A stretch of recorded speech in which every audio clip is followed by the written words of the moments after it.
அகிலத்தின் அன்பான சொந்தங்களுக்கு இனிய வணக்கம். இனி உலகின் முக்கிய செய்திகளோடு இணைந்திருக்கின்றீர்கள். உக்ரைனுடன் நேரடி பேச்சுவார்த்தைக்கு ரஷ்ய அதிபர் புடின் அழைப்பு. போர் நிறுத்தத்தை 30 நாட்களுக்கு நீட்டிக்க வேண்டும் என ஐரோப்பிய ஒன்றிய நாடுகள் ரஷ்யாவுக்கு கோரிக்கை விடுத்துள்ளார்கள்.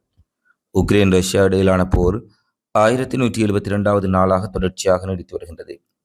இந்த போரில் இரண்டு தரப்பிலும் ஆயிரக்கணக்கானவர்கள் உயிரிழந்துள்ளார்கள். போரை முடிவுக்கு கொண்டு வர அமெரிக்கா உட்பட பல்வேறு நாடுகள் முயற்சித்த போதிலும் அந்த முயற்சிகள் அனைத்தும் தோல்வியில் முடிவடைந்தது. இதனிடையே கடந்த 8ஆம் தேதி முதல் 10ஆம் தேதி வரை உக்ரைன் மீதான போரை 3 நாட்களுக்கு ரஷ்யா தற்காலிகமாக நிறுத்தியது. 2ஆம் உலகப் போர் முடிவுக்கு வந்ததன் 80ஆம் ஆண்டு நினைவு தினத்தையொட்டி இந்த தற்காலிக போர் நிறுத்தம் அமல்படுத்தப்பட்டது. இதையடுத்து இன்று முதல் இரு நாடுகளுக்கும் இடையே தாக்குதல் மீண்டும் தொடங்கியுள்ளது. அதேவேளை போர் நிறுத்தத்தை 30 நாட்களுக்கு எந்த நிபந்தனையுமின்றி நீட்டிக்க வேண்டும் என ஐரோப்பிய ஒன்றிய நாடுகள் ரஷ்ய அதிபருக்கு கோரிக்கை விடுத்துள்ளார்கள். இந்த சூழலில் போர் நிறுத்தம் தொடர்பாக நேரடி பேச்சுவார்த்தைக்கு வருமாறு உக்ரைனுக்கு ரஷ்ய அதிபர் புடின் அழைப்பு விடுத்துள்ளார். மிகவும் தீவிரமான பேச்சுவார்த்தைக்கு நாங்கள் தயார்.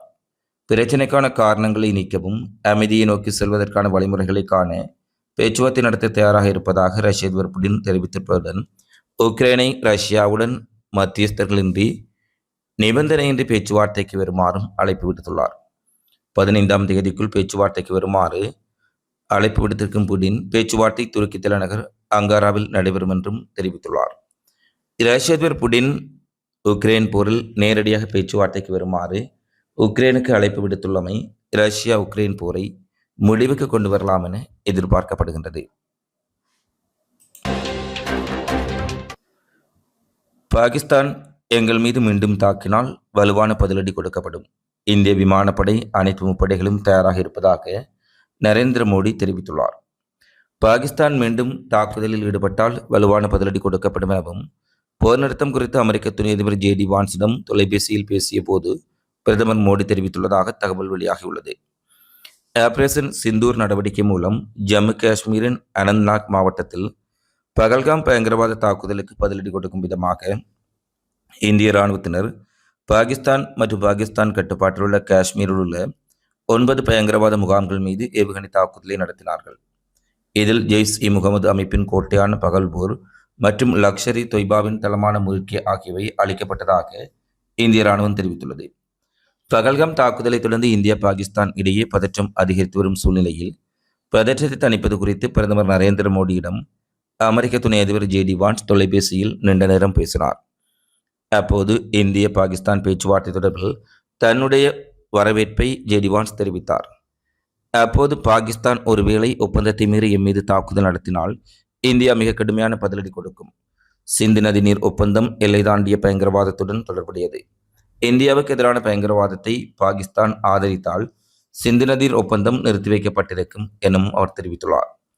அத்துடன் ஆபரேஷன் சிந்தூர் இன்னும் முடியவில்லை, இயல்பு நிலையில்தான் இருக்கின்றது. பாகிஸ்தான் தாக்கினால் நாங்களும் தாக்குவோம், பாகிஸ்தான் தாக்குதலுக்கு கடுமையான பதிலடி கொடுப்போம் என்று அவர் பேசியுள்ளமை இந்திய பாகிஸ்தான் இடையிலான மோதலில் இன்னும் பதற்ற நிலை தணிவுக்கு வரவில்லை என்பதை காட்டுவதாக பலரும் தெரிவித்துள்ளார்கள். ஆபரேஷன் சிந்தூரில் கொல்லப்பட்ட இந்திய இராணுவத்தினருக்கு அஞ்சலி செலுத்திய இந்திய இராணுவம். ஆபரேஷன் சிந்தூரில் மரணமடைந்த 5 இந்திய இராணுவ வீரர்களுக்கு இந்திய இராணுவம் அஞ்சலி செலுத்தியுள்ளது. ஜம்மு காஷ்மீரில் பகல்காம் பகுதியில் ஏப்ரல் 22ஆம் தேதி நடந்த தீவிரவாத தாக்குதலுக்கு பின்னர் இந்தியா பாகிஸ்தான் இடையே மிக கடுமையான மோதல் வெடித்தது. இந்நிலையில் பாகிஸ்தான் நடத்திய தாக்குதலில் 5 இந்திய இராணுவ வீரர்கள் கொல்லப்பட்டதாக இந்திய இராணுவ அமைச்சகம் அதிகாரப்பூர்வமாக தெரிவித்துள்ளது.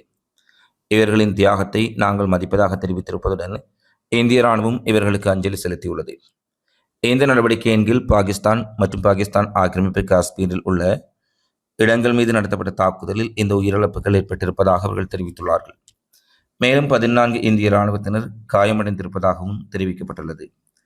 அத்துடன் ஜம்மு காஷ்மீர் மாநிலத்தின் துணை ஆணையரான முக்கிய அரசு அதிகாரி ஒருவரும் பாகிஸ்தான் ட்ரோன் தாக்குதலில் கொல்லப்பட்டார். இந்தியா தங்களுடைய தரப்பில் 5 இராணுவத்தினர் உயிரிழந்திருப்பதாக குறிப்பிட்டாலும் பாகிஸ்தான் இராணுவம் இந்திய இராணுவ தரப்பில் கணிசமான உயிரிழப்புகளை தாம் ஏற்படுத்தியிருப்பதாக குறிப்பிட்டுள்ளமை இங்கே சுட்டிக்காட்டத்தக்கது.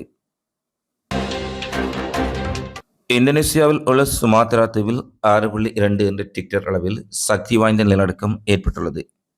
வடக்கு சுமாத்ராவில் பிஞ்சாய் நகருக்கு 160 கிலோமீட்டர் மேற்கே நிலநடுக்கம் ஏற்பட்டுள்ளது. சக்தி வாய்ந்த நிலநடுக்கத்தால் அங்குள்ள கட்டடங்கள் குலுங்கிய நிலையில் வீட்டுக்குள் இருந்த மக்கள் அலறியடித்து வெளியே ஓடி வந்து சாலையில் தஞ்சமடைந்தனர். இதேபோல கடந்த 2004ஆம் ஆண்டு இந்தோனேசியா சுமாத்ரா தீவில் ஏற்பட்ட நிலநடுக்கம் தான் தமிழகத்திலும் சுனாமி பாதிப்பை ஏற்படுத்தியது. எனவே தற்போது சக்தி வாய்ந்த நிலநடுக்கத்தால் இந்தோனேசியாவில் பெரும் பதற்றம் ஏற்பட்டுள்ள சூழ்நிலையில் சுனாமி ஏற்படுமா என்ற அச்சத்தில் மக்கள் பாதுகாப்பான இடங்களை நோக்கி நகர்ந்து வருகின்றார்கள். இதனிடையே கடந்த வாரமும் இந்தோனேசியாவில் திடீர் நிலநடுக்கம் ஏற்பட்டது. இந்த நிலநடுக்கம் டிக்டர் அளவுகோலில் 5.1 பதிவானமை குறிப்பிடத்தக்கது. இலங்கையில் நேற்றைய தினம் 100 மீட்டர் பள்ளத்தில் பேருந்து கவிழ்ந்து விபத்துக்குள்ளானதில் 21 பேர் கொல்லப்பட்டார்கள், 40 பேர் வரை காயமடைந்துள்ளார்கள். இலங்கையின் கதிர்காமத்தின் தெற்கு ஜாத்திரை தளத்திலிருந்து வடமேற்கு நகரமான குருநாகலுக்கு 75 பயணிகளை ஏற்றிச் சென்ற இலங்கை அரசு போக்குவரத்து சொந்தமான பேருந்து 100 மீட்டர் பள்ளத்தில் கவிழ்ந்து விபத்துக்குள்ளானதாக போலீசார் தெரிவித்தனர். இந்த விபத்தில் 21 பேர் சம்பவ இடத்திலேயே கொல்லப்பட்டிருப்பதாக போக்குவரத்து மற்றும் நெடுஞ்சாலைகள் துணை அமைச்சர் பிரசன்ன குணசேன தெரிவித்துள்ளார். மேலும் 35க்கும் மேற்பட்ட பயணிகள் காயமடைந்தார்கள். அவர்கள் அனைவரும் மருத்துவமனையில் அனுமதிக்கப்பட்டு சிகிச்சை பெற்று வரும் நிலையில் சிலரின் நிலைமை கவலைக்கிடமாக இருப்பதாக சொல்லப்பட்டுள்ளது. இதனால் இந்த விபத்தில் உயிரிழந்தவர்களின் எண்ணிக்கை மேலும் உயரக்கூடும் என அஞ்சப்படுகின்றது. மத்திய மாகாணத்தின் மலைப்பாங்கான கொத்மலை பகுதியில் ஓட்டுநர் பேருந்தை இடதுபுறம் திருப்ப முயன்ற போது பேருந்து பள்ளத்தில் விழுந்ததாக கூறப்படுகின்றது. இந்த விபத்து தொடர்பான விசாரணைகளை இலங்கை போலீசார் மேற்கொண்டு வருவதுடன் இந்த விபத்து சம்பவம் இலங்கை முழுவதும் உள்ள மக்கள் மத்தியில் பெரும் சோகத்தை ஏற்படுத்தியுள்ளது. கனடாவின் பிரம்டன் நகரில் ஷிங்காபுசி பூங்காவில் இலங்கையில் தமிழர்கள் கொல்லப்பட்ட தமிழின அழிப்பு நினைவு தூவி நேற்றைய தினம் திறந்து வைக்கப்பட்டுள்ளது. இலங்கையின் இறுதிப்போரில் பெருமளவு தமிழர்கள் இலங்கை இராணுவத்தினால் கொடூரமான முறையில் இலங்கையின் முல்லைத்தீவு பகுதியில் கொல்லப்பட்டார்கள். இலங்கை அரசாங்கத்தால் மேற்கொள்ளப்பட்டு வரும் தமிழின அழிப்பால் உயிரிழந்தவர்கள் மற்றும் பாதிக்கப்பட்டவர்கள் இலங்கை இராணுவத்தினரால் கொல்லப்பட்டவர்களின் நினைவாக இந்த நினைவு தூவி திறந்து வைக்கப்பட்டுள்ளதாக கனடாவில் தெரிவிக்கப்பட்டுள்ளது. தமிழின அழிப்பு நினைவகம் என்ற பெயரில் அமைந்துள்ள இந்த நினைவு தூவியை பிரம்டன் மேயர் பட்ரிக் பிரவுன் திறந்து வைத்துள்ளார். இனப்படுகொலைக்குள்ளானவர்களை நினைவுகூரும் வகையில் அகவிளக்கேற்றலுடன் நினைவு தூவி திறப்பு விழாவில் பெருமளவு இலங்கை தமிழர்கள் கலந்து கொண்டுள்ளார்கள். இந்நிகழ்வில் அரசியல்வாதிகள் உட்பட புலம்பெயர் அமைப்புகளின் பிரதிநிதிகள் உட்பட பெருமளவானவர்களும் கனேடிய மக்கள் பலரும் கலந்து கொண்டிருந்தமை குறிப்பிடத்தக்கது. நைஜீரியா நெடுஞ்சாலையில் பயணிகள் மீது ஆயுத குழுவினர் நடத்திய தாக்குதலில் 30 பேர் கொல்லப்பட்டார்கள். இதுகுறித்து மனித உரிமைகள் அமைப்பான அம்னஸ்டி இன்டர்நேஷனல் சனிக்கிழமை வெளியிட்டுள்ள செய்தியில், நைஜீரியாவின் தென்கிழக்கு பகுதியில் உள்ள ஒயிரி நெடுஞ்சாலை வழியாக சென்ற வாகனங்களின் மீது ஆயுத குழுவினர் தாக்குதல் நடத்தினர். இதில் சுமார் 30 பேர் உயிரிழந்தார்கள். வியாழக்கிழமை நடத்தப்பட்ட இந்த தாக்குதலில் 20க்கும் மேற்பட்ட வாகனங்கள் மற்றும் லாரிகள் எரிக்கப்பட்டன என்று அந்த அமைப்பு தெரிவித்தது. இந்த தாக்குதலுக்கு எந்த அமைப்பும் பொறுப்பேற்கவில்லை என்றாலும் கிளர்ச்சி அமைப்பின் ஒரு பிரிவான ஈஸ்டர்ன் செக்யூரிட்டி நெட்வொர்க் இந்த படுகொலைகளை நிகழ்த்தியிருக்கலாம் என நைஜீரிய அரசு சந்தேகம் வெளியிட்டுள்ளது. இஸ்ரேலை புறந்தள்ளி கவுதிகளுடன் அமெரிக்க அதிபர் டொனால்ட் ட்ரம்ப் ஒரு சமாதான உடன்படிக்கை செய்துள்ள சூழ்நிலையில் செங்கடலில் கவுதி படைகளின் மீது தாக்குதலை நடத்தப் போவதில்லை என அமெரிக்கா அறிவித்துள்ளது.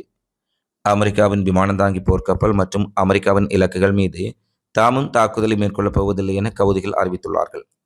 இந்த சூழ்நிலையில் இஸ்ரேலை தவிர்த்துவிட்டு அமெரிக்காவின் கவுதிகளும் திடீர் போர் நிறுத்தம் செய்துள்ளமை இஸ்ரேலுக்கு பெரும் அதிர்ச்சி ஏற்படுத்தியுள்ளது.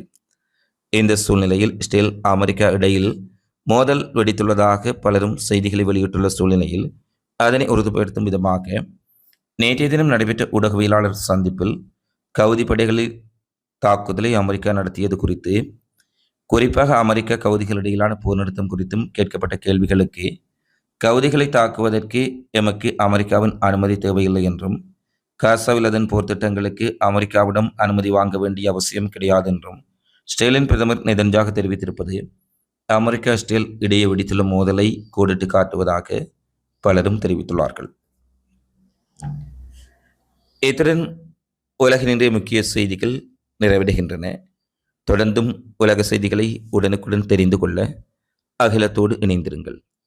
இந்த காலைப்பதிவு தொடர்பிலான உங்களது மதிப்பான கருத்துக்களை தவறாமல் கமெண்ட்ஸில் பதிவிடுங்கள். மீண்டும் அடுத்த காணொளியில் சந்திப்போம். நன்றி, வணக்கம்.